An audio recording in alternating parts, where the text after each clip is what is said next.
I'm David Reddish of Queerty. Hi, David. Hi, David. I'm David. Hi. Thank you, first of all three of you, for chatting with me today. And it's so good to see that all of you are healthy and doing well. Thank goodness. Yeah. God bless you too. Thank you. It's a great thing. It's really exciting to talk to you. David, the show starts with you, so shall I. Jack, your character in the series, is an aspiring actor and a very nice guy. He's very, very likable. But what I thought was so compelling about him was the more you think about some of the things he does some kind of questionable things. He's manipulative, exploitive at times.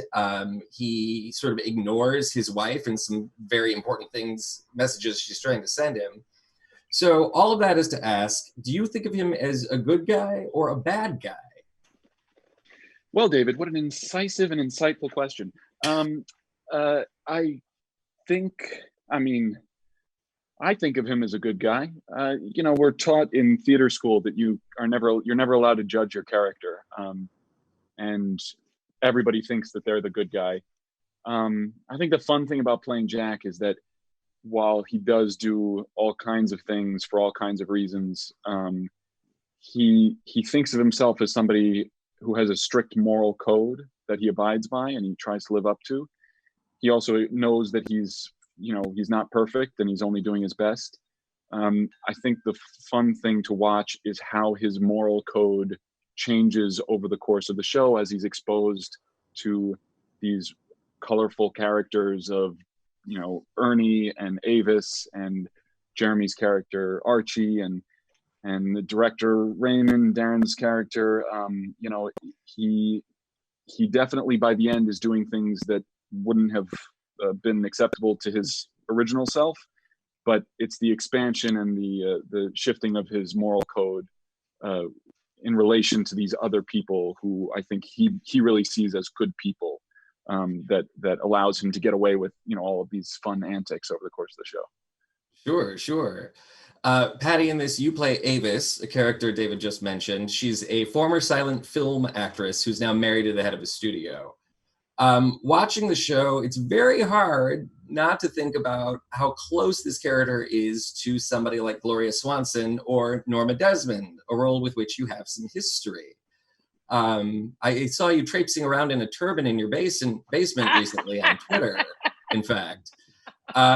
So all of that is to ask. In my Norma Desmond costume. Yes, exactly.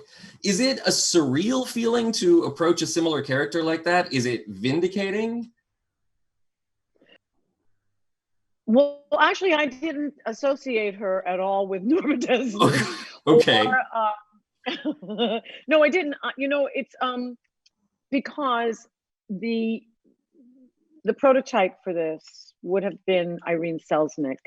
Okay. Loosely based on Irene Selznick. Irene Selznick was never an actress, but she was married to a studio head, David O. Selznick, sure, daughter of Louis B. Mayer. And so she was a part of Hollywood the way Avis is a part of Hollywood from the beginning. She actually, Irene Selznick was pretty much the brains behind David O. Selznick. And not that Avis is the brains, but when something happens to Ace, she does become the brains, and she has to test herself as she has never tested herself before. She's unhappy in her marriage, and she has a relationship with David's character, with Dylan's character.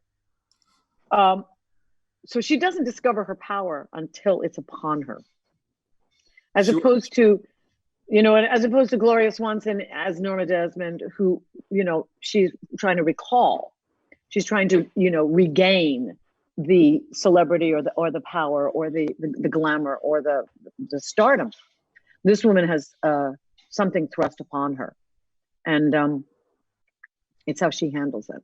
Dylan, I'm so excited to ask you about your character, Ernie, the Hollywood pimp that operates out of a gas station, because Ernie is very clearly inspired by Scotty Bowers, a man that I actually got to meet a few times who really did run a gas station. Ooh. Also doubled as a brothel. Wow. That's right. The most virile 96-year-old I've ever met. Really, really wild. Very robust. That's my dream. What kind of research did you do into the life of Scotty? Did you read his book? Did you ever have a chance to meet him? You know, I didn't have a chance to meet him, but I'm sure you saw the documentary on him. Yes. Which is, I mean, completely fascinating. What a life he had. And it gave me a peek into his emotional life as well. So I kind of stole from him. He said one thing in the documentary that really helped me a great deal in the show, which is, I'm up for anything. And I think that's really the essence of who Scotty was as a person. I don't think that he had any boundaries or limitations. And that really helped me. But then I mixed Scotty with Clark Gable. Okay. So I took, you know, some of the things from Clark and I put them into Ernie, and I put a little bit of Scotty Bowers and Ernie and Ryan Murphy and Ian Brennan, and kind of this guy came out. So it was really fun to create, and sort of that's the essence of character work, if you will. I actually have on Ernie's underwear today. Oh, let's see it. I can't show you them, but I did. They made me underwear from the 40s that I actually. Honey, we're on Queerty. Let's see it.